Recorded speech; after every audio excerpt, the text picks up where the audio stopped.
is meeting today for consideration of H.R. 7404, the Subterranean Border Defense Act, H.R. 7433, the Law Enforcement Support and Transnational Repression Hotline Act, H.R. 7443, the Combating Transnational Repression Act of 2024, H.R. 7439, the Strengthening State and Local Efforts to Combat Transnational Repression Act, H.R. 7832, the Emerging Innovative Border Technologies Act, and H.R. 5302, the Michael O. Maceda Memorial Act. Without objection, the chair is authorized to declare the committee in recess at any point. Pursuant to Committee Rule 7 Charlie, any request for recorded votes may be postponed. I now recognize myself for an opening statement. Before we get started considering the bills noticed for today, the chair would like to begin by making a point on next week's hearing. As you all know, it has been the chair's practice this Congress to do his best to let everyone finish their thoughts when recognized, even after their 5 minutes expire. However, the chair would like to give everyone a heads up for that next week's budget hearing with Secretary Mayorkas. The secretary has a hard stop at 1 p.m., and so the chair will be very strict on the 5-minute limit. We only have 3 hours, so the only way for everyone to get to ask their questions is if we stay on track. Now on to the business of today. I want to thank the ranking member for his cooperation in preparing for this bipartisan markup. I know we as a committee have had spirited disagreements recently on some issues, but these 6 bills being considered today reflect our shared bipartisan commitment to bettering the homeland. I'd like to speak for just a moment on the bills offered by my Republican colleagues. H.R. 7404, the Subterranean Border Defense Act, requires DHS to provide information to Congress on the cross-border tunnel operations. Cross-border tunnel operations pose a significant threat amidst the increasing number of human smugglers, traffickers, and illicit contraband entering the country. DHS's strategic plan on illicit tunnel operations, as mandated by the 2023 NDAA, provided Congress with important insight and data, and I thank Mr. Crane for his leadership on this legislation, which will require DHS to continue to update Congress on this issue annually. In February, the Subcommittee on Counterterrorism, Law Enforcement, and Intelligence held a bipartisan markup aimed at pushing legislation forward that would address the threat of transnational repression in the United States. The markup followed an important hearing on the topic in January, and the subcommittee's work throughout the 118th Congress and bills that came out of it had unanimous bipartisan support. Mr. D'Esposito's H.R. 7433 would assist DHS's efforts to reach communities across the country so that victims of transnational repression can report their stories. H.R. 7443, introduced by myself, creates an important step in the fight against transnational repression by authorizing a dedicated task force within the department. I also want to mention the bills brought forward by my Democrat colleagues. H.R. 7439, introduced by Mr. Magaziner and similarly moved through subcommittee markup. This measure makes an important contribution to the effort to combat transnational repression by bringing in state and local partners. H.R. 7832, introduced by Mr. Correa, will allow DHS to expand its capability to bring security to the border by finding and utilizing technological innovations. Last but certainly not least, H.R. 5302 is an important piece of legislation introduced by the resident commissioner of Puerto Rico, Ms. Gonzalez Colon, that honors the fallen Air and Marine Operations Agent Michael O. Maceda.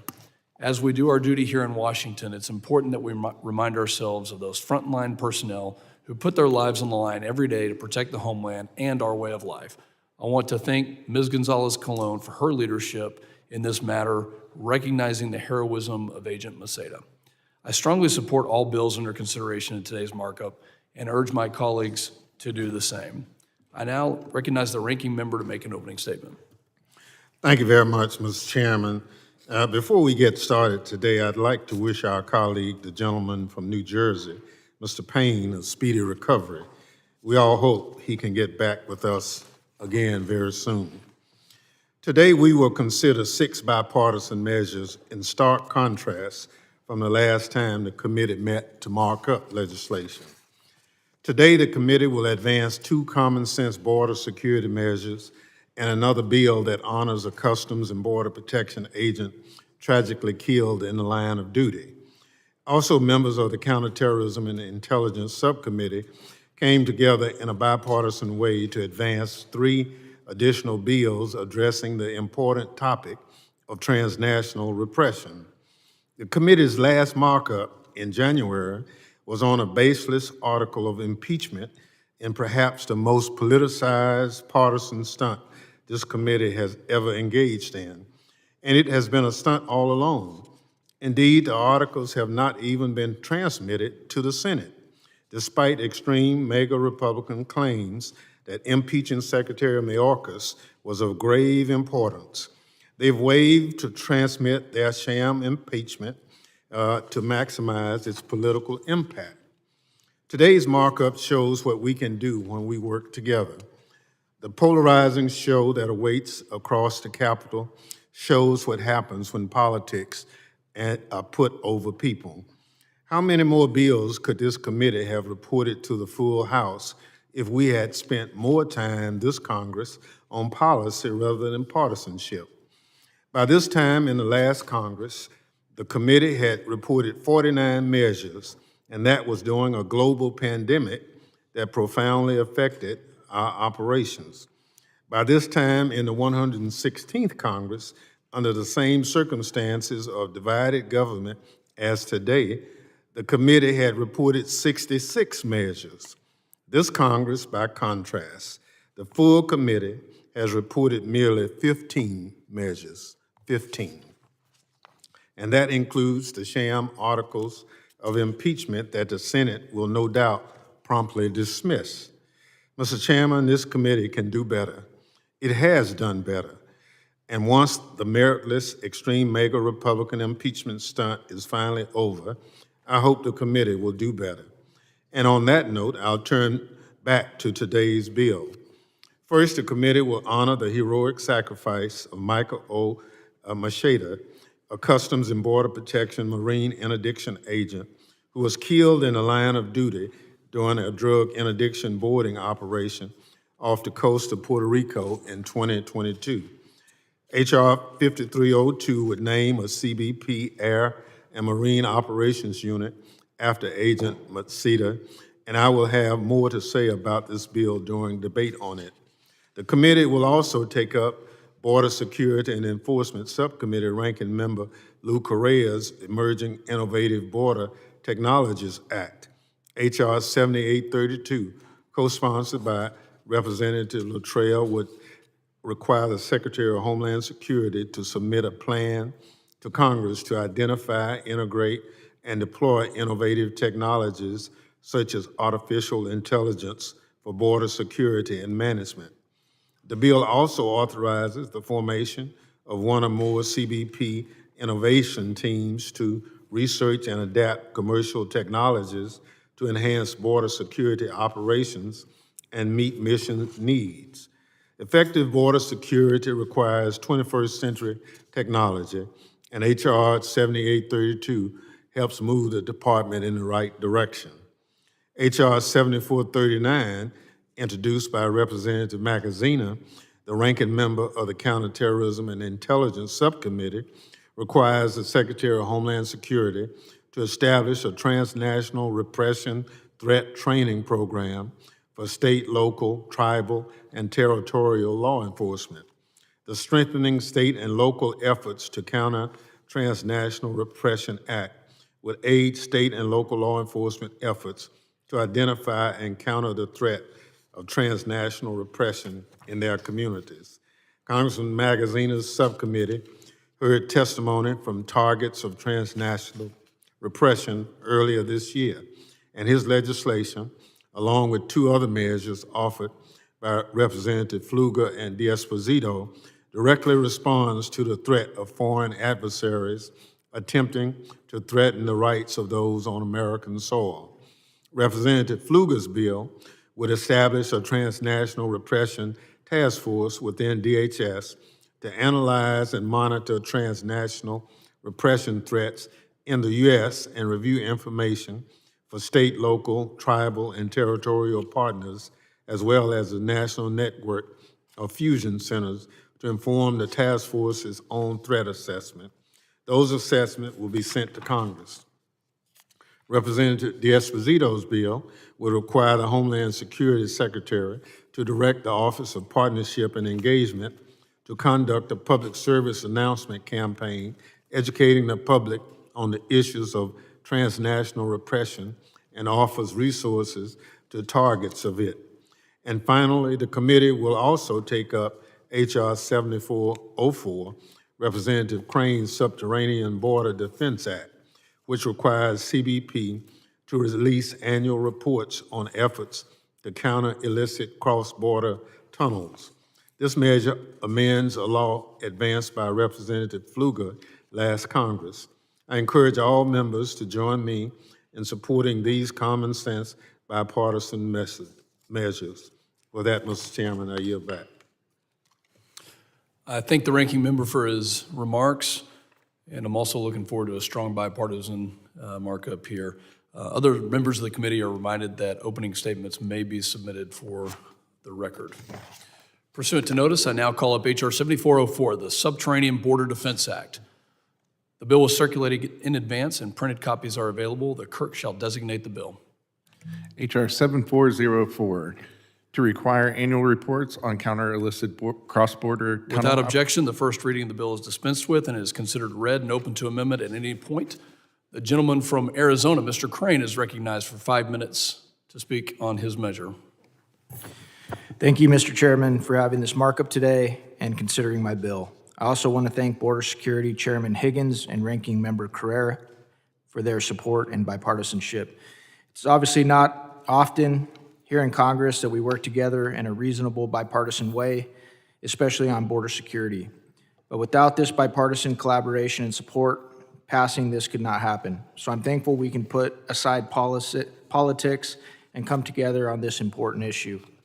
As we all know, terrorists and criminal organizations continue to expand in both size and sophistication and illicit cross-border tunnels along the southwest border of the United States represent a significant and growing threat to national security.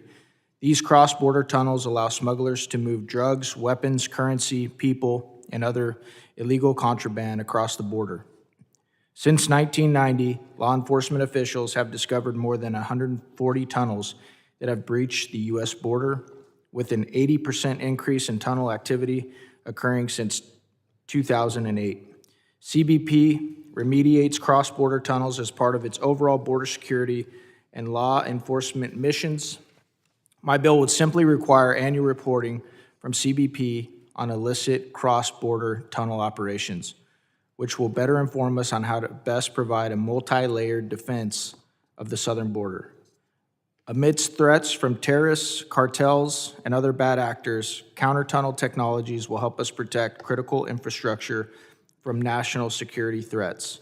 Today, this committee is one step closer to ensuring that our communities are protected and that first responders at the border have the reliable resources they need to catch terrorists and criminals. I want to thank everyone on the committee for their support and hard work, and with that, I yield back. I thank the gentleman.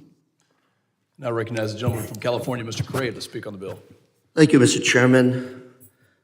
Like Representative Crane said, we've seen 80% increase in tunnel activity since 2008. And I want to thank him for working across the aisle, because that shows that when we do that, we actually make good things happen here in Congress. This bill is important, simple but very important. It simply requires that the U.S. Customs and Border Protection provide annual reports to Congress on their efforts to counter illicit cross-border tunnel operations. Currently, CBP only has to give Congress a report on a one-time basis. We want to see what's going on. We want to make sure they report to us, Congress, every year, because we know human traffickers, illegal drug smugglers are always developing new ways to build tunnels, to evade detection and capture. I'm happy to lead this effort with Congressman Crane. Look forward to more work, and I ask everybody to support this measure. Mr. Chairman, I yield. I thank the gentleman. Does anyone wish to speak on the bill? I now recognize myself to speak in favor of this bill and to strike the last word. I'm glad to see Mr. Crane's legislation being marked up by the full committee. This legislation, which would require DHS to provide annual reports on counter-illicit cross-border tunnel operations, builds on critical developments that we worked on in the fiscal year 23 NDAA. Provisions that I worked on in that time required much-needed oversight of CBP's response efforts to illicit underground tunnels beneath the U.S.-Mexico border. And smugglers have become sophisticated with their operations, utilizing over 230 underground tunnels to traffic illegal migrants, illicit drugs, and more. Oftentimes, the efforts to halt smuggling and trafficking conducted through these subterranean tunnels do not receive the level of attention that they actually merit. I'm proud that we were able to take the steps towards addressing the issue last year, and very, very thankful for Representative Crane's prioritization of this important issue. Following Hamas's horrific attack on Israel on October 7th, in which they utilized rudimentary and other advanced tunnels, it's imperative that the United States remove illicit tunnels to secure the homeland. I look forward to seeing the continued work by this committee in a bipartisan way to remove these tunnels and to put a stop to these dangerous avenues for circumventing our nation's laws. I urge my colleagues to vote yes on H.R. 7404. Are there others wishing to speak on the bill? Mr. Chairman, I do seek recognition on H.R. 7404. The gentlelady from Illinois, Ms. Ramirez, is recognized. Thank you, Chairman. While I do not oppose Congressman Crane's bill, it does underscore the desperate length that families will take to seek refuge in our country. By the time that displaced people get to our border, they've persisted through unimaginable violence, illness, trauma, and extortion throughout their journey. Many have tried to set down roots once, twice, and even 3 times in new countries before choosing to risk their lives through the Darien, through deserts and underground tunnels and rivers just to make it to our southern border.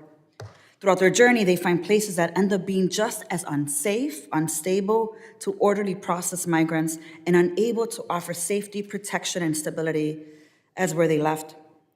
For months, this committee has been talking about the Darien Gap. Well, I just came back from Panama to better understand the humanitarian crisis unfolding as record numbers of displaced people from across the world risk dangerous travel through the Darien. I saw firsthand how intrinsically connected this committee's work is to the growing crisis of mass global displacement. From how we failed to collectively and successfully address the transit of dangerous drugs and firearms, making our communities less safe, to how this nation has wrongfully bet on more than 30 years of failed border enforcement policies that have been proven harmful to those seeking opportunity, protection, and refuge.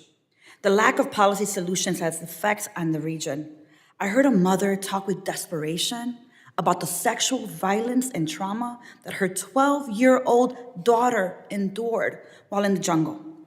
I saw a 3-year-old little girl, Haitian little girl, walking with a water jug, a gallon water jug, through the jungle instead of playing with her toys and neighbors. With nowhere else to go but north, through dangerous and extreme migration routes like underground passageways, these are the migrants that will soon come to places like Chicago, New York, and cities around our country. So the pain, the harm, the trauma, and the desperation I saw will also affect our national security by further straining our border processing capabilities and the limited resources the federal government has provided for cities to care for migrants. Those of us in this committee, those of us in Congress, we must underscore that attaining effective, orderly, and humane border processing requires long-term solutions that will build on the political will, the regional partnerships, and a coordinated global approach to ensure that communities are able to thrive. There's no amount of money, no technologies and personnel sent to the border that can match the raw desperation of those trying to survive and seek a better life. While reporting requirements help us gain awareness, it is not a substitute for policy change. And we can, however, find ways to support our neighbors' efforts to strengthen their capacity to humanely process people entering their country, like Panama, build their protection infrastructure, address trauma, and prevent further trauma, and offer opportunities for people to rebuild their lives. The United States has pledged to care for those fleeing violence and to never send them back to harm's way. What I saw at the Darien, I will never be able to unsee. What I heard from people, I will never be able to unhear. As we focus in this committee on how we improve the way we conduct border security, we have to use our data and reporting structures to inform work with our regional and global partners to cultivate stable democracies, safer communities, not just here, but throughout the Western Hemisphere, and powerful civil societies. With that, Chairman, I yield back. The general yields. Are there others wishing to speak on the bill? Are there any amendments to the bill? Hearing none, the question is on reporting the bill, H.R. 7404, to the House with a favorable recommendation. All in favor, say aye. Aye. All opposed, no. In the opinion of the chair, the ayes have it, and the motion is agreed to. Without objection, the motion to reconsider is laid on the table. Pursuant to notice, I now call up H.R. 7433, the Law Enforcement Support and Transnational Repression Hotline Act. The bill was circulated in advance and printed copies are available. The clerk shall designate the bill. H.R. 7433, to amend the Homeland Security Act of 2002 to establish a transnational repression Without objection, hotline. the first reading of the bill is dispensed with and it is considered read and open to amendment at any point.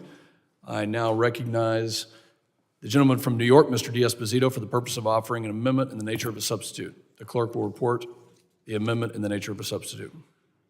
An amendment in the nature of a substitute to H.R. 7433. Without objection, the reading is dispensed with, and the amendment in the nature of a substitute shall be considered base text for purpose of further amendment. The gentleman from New York is recognized for 5 minutes on his amendment.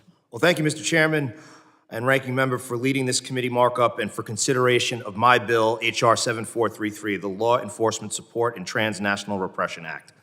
As the chairman previously highlighted, we have seen multiple instances in the last few years where nations and their bad actors, like the Chinese Communist Party and Iran, and nations who are supposed to be our allies, like Turkey and India, conduct acts of transnational repression within our borders that are designed to target Americans and suppress our freedom of speech. Our nation cannot allow any government to violate our sovereignty and challenge the rule of law. I'm proud to represent the diverse community that makes up New York's 4th Congressional District. As a former NYPD detective and councilman in America's largest town, I know that the melting pot that is Long Island contributes greatly to the culture and welfare of New York. They should be able to live free of fear from persecution of foreign bad actors. I am proud to introduce H.R. 7433, the Law Enforcement Support and Transnational Repression Act. This legislation would instruct DHS to create a PSA campaign that is designed to educate communities on the threats posed by transnational repression. In addition, this bill requires the Department of Homeland Security to post the FBI's transnational hotline in their public service campaigns so that victims can step out of the shadows and report instances of transnational repression. This legislation, along with the bills offered by Chairman Pfulger, Ranking Member Magaziner, are critical first steps in providing our communities with valuable tools to safeguard the American public and counter transnational repression. With that, Mr. Chairman, I thank you and yield back. Does anyone else seek recognition to speak on the bill? Are there any other amendments to the amendment in the nature of a substitute? Hearing none, the question now is on agreeing to the amendment in the nature of a substitute offered by Mr. D'Esposito. All those in favor say aye. Aye. All opposed, no. In the opinion of the chair, the ayes have it, and the amendment in the nature of a substitute is agreed to. The question now occurs on reporting the bill, H.R. 7433, as amended to the House with a favorable recommendation. All in favor, aye. Aye. All opposed, no. In the opinion of the chair, the ayes have it, and the motion is agreed to. Without objection, the motion to reconsider is laid on the table. Pursuant to notice, I now call up H.R. 7443, the Combating Transnational Repression Act of 2024. The bill was circulated in advance and printed copies are available. The clerk shall designate the bill. H.R. 7443, to authorize a dedicated transnational repression office within the Without Department objection, the first reading of the bill is dispensed with, and it is now considered read and open to amendment at any point. I now recognize myself for the purpose of offering an amendment in the nature of a substitute. The clerk will report the amendment in the nature of a substitute. An amendment in the nature of a substitute to H.R. 7443 offered by Mr. Pfulger. Without objection, the reading is dispensed with, and the amendment in the nature of a substitute shall be considered base text for purpose of further amendment. I recognize myself for 5 minutes on this amendment. In the 118th Congress, the Committee on Homeland Security has held multiple hearings to examine the threat of transnational repression in the United States, which has grown significantly in the last few years. The committee has heard testimony from victims of transnational repression, including but not limited to Mr. Masih Alinejad, Inez Cantor Freedom, and Dr. Bob Fu, all of whom have been egregiously targeted on U.S. soil for criticizing authoritarian regimes. Transnational repression is the act of a foreign government or an individual acting on behalf of that foreign government, targeting an individual or a community in another country and using violence, assassinations, the threat of violence, digital threats, family intimidation, smear campaigns, or the manipulation of legal processes to harass and intimidate individuals that are critical of the nation acting as the aggressor. The Chinese Communist Party, the Iranian regime, and other malign entities have reached beyond their borders to silence their citizens and former citizens and Americans who defend human rights and advocate for free speech. These hostile acts are a direct challenge to our nation's sovereignty and the rule of law. It is crucial that the Department of Homeland Security take steps to recognize, assess, and help address this threat, thereby reducing risk to the people of the United States. One of the bills we are marking up today, H.R. 7443, is an important measure that would authorize a dedicated transnational repression task force within DHS to analyze and monitor transnational repression and related terrorism threats, and DHS to take action to prevent this repression. The head of the task force will be appointed by the Director of Homeland Security Investigations, as HSI already works closely with federal and other partners to investigate allegations of transnational repression. I want to thank Representative D'Esposito for his attention to this matter and commend his work on legislation to implement an important public service awareness campaign to educate the public on the issue of transnational repression threats and the resources that are available to victims. I think it's especially critical now given the operation of an illegal overseas police station of the Chinese Communist Party within New York City. According to the Justice Department, the CCP, through its repressive security apparatus, established a secret physical presence in New York City to monitor and intimidate dissidents and those critical of its government. And the CCP's actions go far beyond the bounds of acceptable nation-state conduct.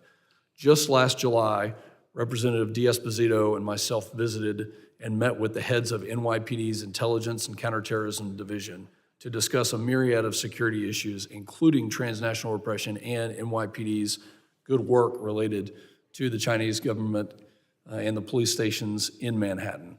It is paramount that we decisively defend the freedoms of all those living in our country from the threat of authoritarian repression. I'm also proud to support Ranking Member Magaziner's measure today, H.R. 7439, to require the Secretary of Homeland Security to prioritize strengthening of state and local law enforcement capabilities to counter transnational repression and related terrorism threats. All three of these bills passed out of the Subcommittee on Counterterrorism, Law Enforcement, and Intelligence on February 29th, 2024. Since then, we have made some very minor adjustments to the bill text to improve the practicality and implementation of these measures. I thank all my colleagues, I thank the staff on both the majority and the minority side for moving these important pieces of legislation. Collectively, these measures reflect a bipartisan commitment to safeguarding American values of free speech and human rights in the face of foreign malign influence. And the chair yields back. Does anyone else wish to speak on the measure? Are there any amendments to the amendment in the nature of a substitute? Hearing none, the question is now on agreeing to the amendment in the nature of a substitute offered by myself. All in favor say aye. Aye. All opposed, no. In the opinion of the chair, the ayes have it, and the amendment in the nature of a substitute is agreed to. The question now occurs on reporting the bill H.R. 7443 as amended to the House with a favorable recommendation. All in favor, aye. Aye. All opposed, no. In the opinion of the chair, the ayes have it, and the motion is agreed to. Without objection, the motion to reconsider is laid on the table. Pursuant to notice, I now call up H.R. 7439, the Strengthening State and Local Efforts to Combat Transnational Repression Act. The bill was circulated in advance and printed copies are available. The clerk shall designate the bill. H.R. 7439, to amend the Homeland Security Act of 2002 to require the Secretary of Homeland Security to prioritize... Without objection, the first reading of the bill is dispensed with and it is considered read and open to amendment at any point. I now recognize Mr. Magaziner for the purpose of offering an amendment in the nature of a substitute. The clerk will report the amendment in the nature of a substitute. An amendment in the nature of a substitute to H.R. 7439 offered by Mr. Magaziner. Without objection, the reading is dispensed with, and the amendment in the nature of a substitute shall be considered base text for the purpose of this further amendment. The gentleman from Rhode Island is recognized for 5 minutes on his amendment. Well, thank you, Chairman Pfulger, and thank you for your partnership on this package of legislation. It's been great working together on such an important issue, and I want to recognize and thank Mr. D'Esposito and Mr. Goldman for their partnership as well.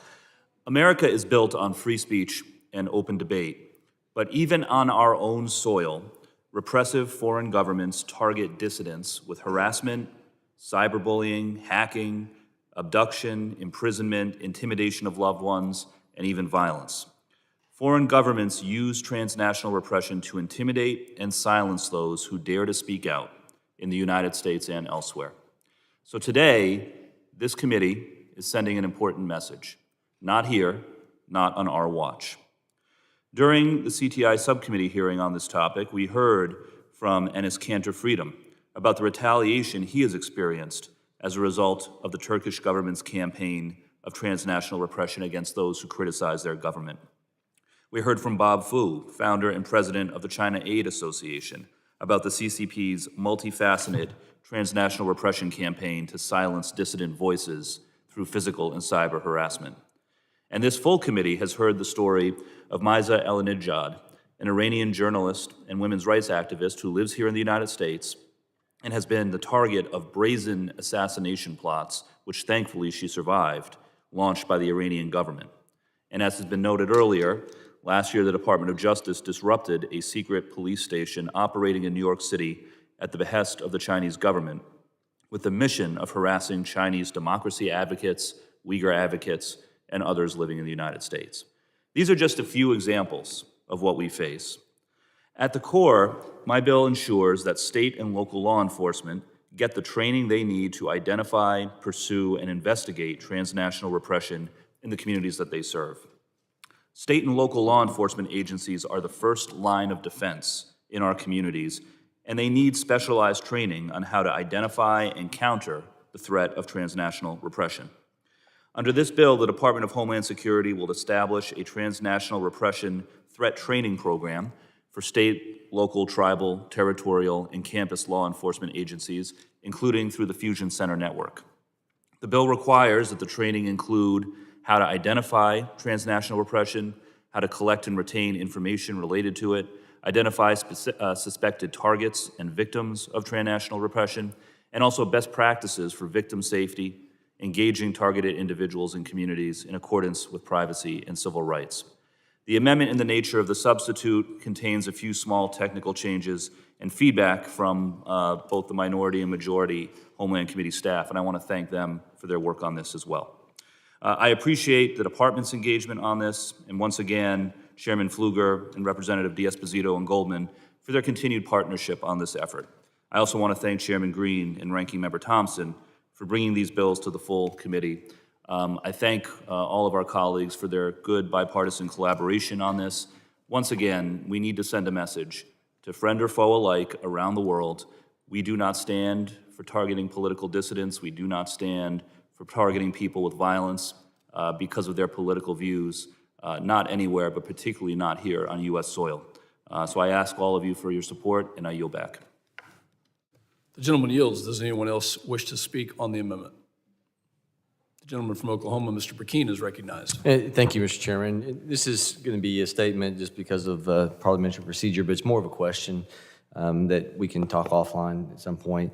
But I just want to make take the moment to remind our membership of this committee.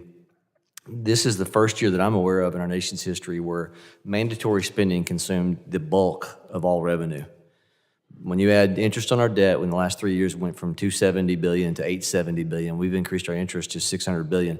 If you look at mandatory spending, Social Security, Medicare, Medicaid, food stamps, veteran benefits, and the ancillary in terms of dollar figure amount on mandatory spending, that consumed the $4.4 trillion in revenue last year. That means $1.7 trillion for our discretionary budget, which is what we're talking about here, of finding resources for. 100% of our discretionary budget was borrowed monies. would be violating my conscience if I didn't make the point for all of this that we don't have a CBO score for that will come to some expense. I think it is so important that we understand the dire situation of our financial picture in this nation, and we have to start asking the questions. These are good things, yes, but how do we pay for it?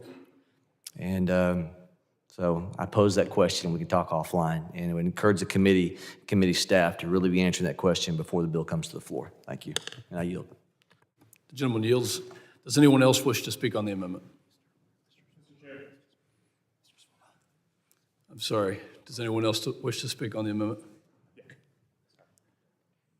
Gentleman from California, Mr. Swalwell, is recognized. Thank you, Mr. Chair, and thank you for the leadership on the prior bill. And first, I would ask unanimous consent to enter into the record a letter from the American Sikh Caucus urging all members of the committee to support legislation to address India's alleged campaign of transnational repression against the Sikh community. Without objection, so ordered. And I thank the chairman and the ranking member for bringing these three important bills to address threats of transnational repression to the committee for markup. I'd also like to note that in the audience are constituents of mine who have been victims of transnational regression, and I have worked with over the years, and who asked me to enter into the record the committee letter. These bills advance the federal government's response to a troubling rise in foreign governments targeting U.S. persons on U.S. soil to attack and silence them for political reasons. Last year, the FBI warned members of the Sikh community of threats of violence against them and their houses of worship. One of them, as I mentioned, is Pritpal Singh, a constituent of mine. And while I'm glad the FBI took steps against these individuals, I believe we must do more to prevent these kinds of transnational repression campaigns in the first place. I'm glad that this issue has been addressed in a bipartisan fashion, and I look forward and urge swift passage not only in this committee, but for them to be brought to the floor immediately, and I yield back. The gentleman yields. Does anyone else wish to speak on the amendment? Are there any amendments to the amendment in the nature of a substitute?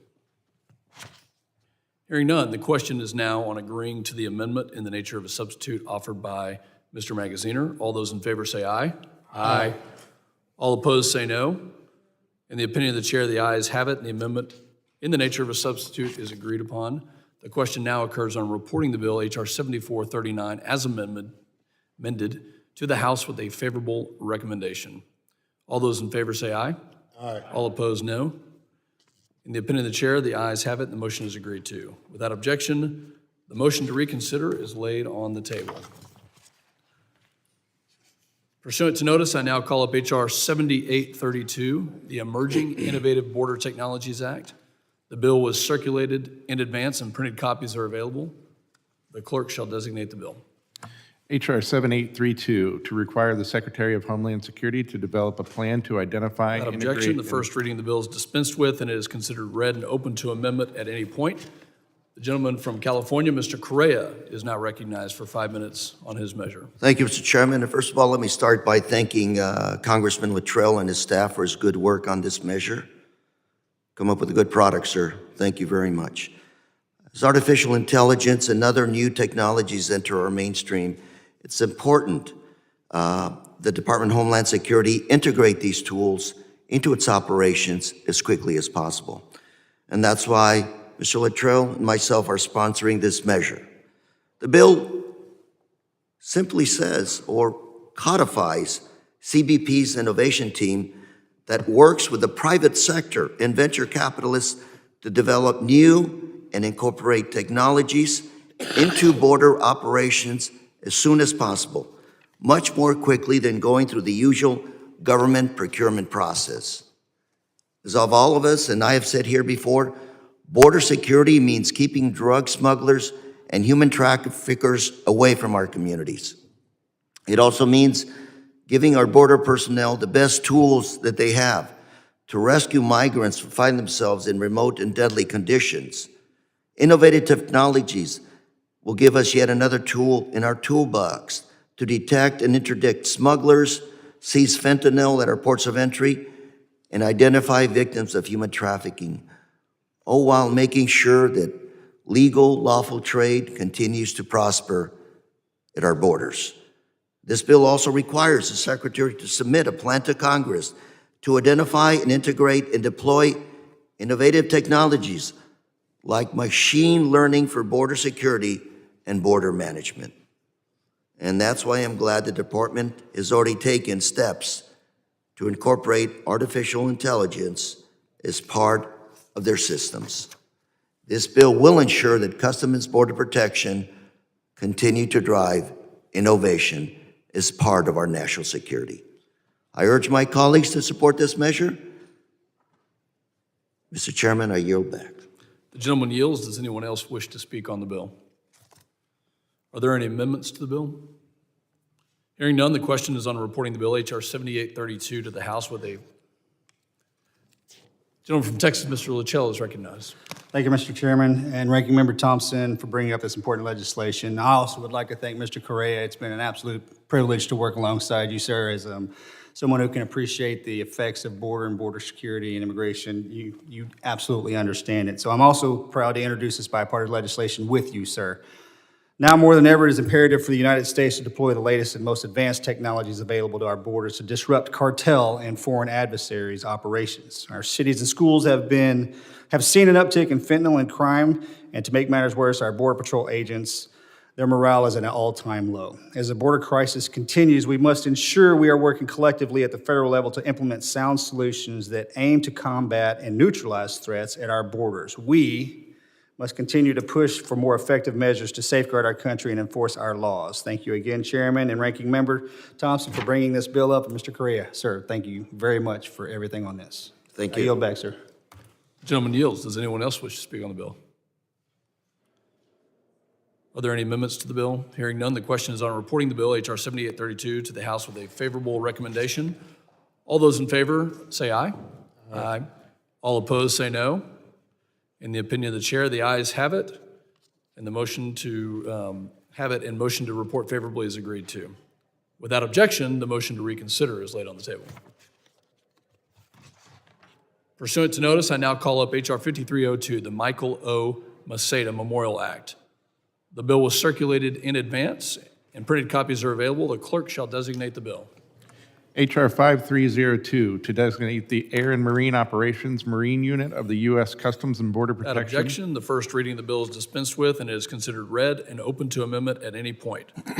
Without objection, the statement of the gentlewoman from Puerto Rico and sponsor of this legislation, Ms. Gonzalez Colon, is submitted for the record. I'd now like to recognize the gentleman from Texas to also speak on this measure. Thank you, Mr. Chairman. I absolutely commend my friend and colleague, the gentlelady from Puerto Rico, Ms. Jennifer Gonzalez Colon, for her leadership on H.R. 5302, the Michael O. Maceda Memorial Act. On November 17th, 2022, Marine Interdictions Agent Michael Maceda and two fellow agents were conducting a drug interdiction stop nearly 14 miles off the coast of Cabo Rojo, Puerto Rico, a well-known drug running corridor for the cartels. After Agent Maceda and his fellow agents identified themselves and boarded the cocaine-filled vessel, the drug smugglers opened fire. Tragically, Agent Maceda was mortally wounded, and the other two AMO agents were injured. Agent Maceda paid the ultimate price for his heroism that day. Agent Maceda's service to our country was extensive. He served honorably in the United States Army as a wheeled vehicle mechanic prior to joining the U.S. Border Patrol as an agent in Douglas, Arizona in April of 2016. He was also a 7-year veteran of CBP's Air and Marine Operations, which he joined in 2021. To honor the life of Agent Maceda, the Michael O. Maceda Memorial Act will designate AMO's Mayegas Marine Unit in Cabo Rojo, Puerto Rico, as the Michael O. Maceda Marine Unit. I look forward to passing this bipartisan legislation as part of today's markup. With that, Mr. Chairman, I yield back. The gentleman yields. Does anyone else seek recognition? Recognize the ranking member for 5 minutes. Thank you very much, Mr. Chairman.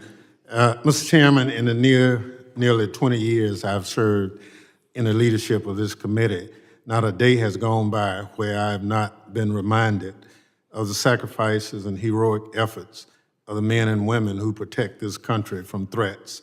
Marine Interdiction Agent Michael Maceda was one such example of heroism and sacrifice. On November 17, 2022, after stopping a suspected narcotic smuggling vessel, Agent Maceda was shot and killed during a boarding operations 12 miles off the coast of Puerto Rico. The smuggler was also wounded two of the agent Maceda's CBP colleagues. These agents were protecting the American people from smugglers and deadly drugs. DHS found nearly 3,000 pounds of cocaine aboard the vessel and another boat spotted by the agents and stopped nearby. Agent Maceda dedicated his life to public service. As already been said, before joining CBP's Air and Marine operation, he served in the U.S. Army and the U.S. Border Patrol. This bill will rename the CBP Air and Marine Operations Unit in Puerto Rico after Agent Maceda. This measure is one small way Congress can show its appreciation for the fellow agents and our mission support personnel who make immense sacrifices to counter a deadly transnational criminal network. Mr. Chairman, I also thank Resident Commissioner Gonzalez Colon for introducing this bill and ask my colleagues to join me in supporting this important legislation. And I yield back. Ranking member yields back. Does anyone else seek recognition? Mr. Chairman. The gentleman from California, Mr. Correa, is recognized. Thank you, Mr. Chairman. I also want to thank Ms. Gonzalez Colon for this important measure.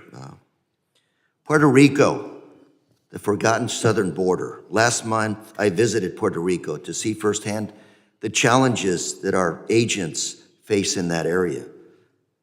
We've all heard it: drug smuggling, tariffs, commerce, arms trafficking.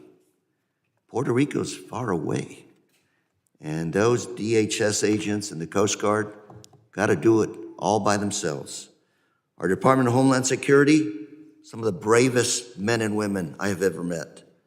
They put their lives on the line to protect our communities from drug traffickers, human smugglers, and yes, rescue many refugees that end up stranded in the open seas. And that's what Agent Maceda did for years. Agent Maceda passed away after being shot during a Marine interdiction operation off the Puerto Rican coast, and 2 other Marine interdiction agents were also shot. But because of their sacrifice, the drug traffickers were not successful that day. That day alone, these agents helped stop 3,000 pounds of cocaine from entering the United States. The bill to rename CBP Air and Marine Operations Unit after Agent Maceda is the least we can do for him and to honor his memory. Support this bill. I hope we all vote for it. Mr. Chairman, I yield. The gentleman yields. Does anyone else seek recognition? Chairman. For what purpose does the gentleman from New York seek recognition? I just have 4 letters to enter into the record. One is from Mr. Freedom, who testified in front of this committee. Without objection, so ordered. I have a letter from China Aid signed by Reverend Bob Fu, who also testified in front of this committee. Is the gentleman seeking unanimous consent? Yes. Without objection, so ordered. And I have 2 others, one from the American Sea Caucus Committee and the National Council on Civil Advocacy. Without objection, so ordered. Are there any other members seeking recognition? Are there any amendments to the bill? Hearing none, the question is on reporting the bill, H.R. 5302, to the House with a favorable recommendation. All those in favor say aye. Aye. All opposed, no. In the opinion of the chair, the ayes have it. The motion is agreed to. Without objection, the motion to reconsider is laid on the table. Without objection, staff is authorized to make any required technical or conforming changes to reflect the actions of the committee. Without objection, the measures amended during today's markup will be reported to the House in the form of one amendment in the nature of a substitute for each bill. This concludes the consideration of the bills noticed by the committee for today. Mr. Chairman. Ranking member is recognized. Mr. Chairman, pursuant to Clause 2L of Rule 11, I request that members have 2 calendar days to file with the clerk of the committee supplemental, additional, or minority views on the measures ordered reported by the committee today. So ordered. There being no further business, without objection, the committee stands adjourned.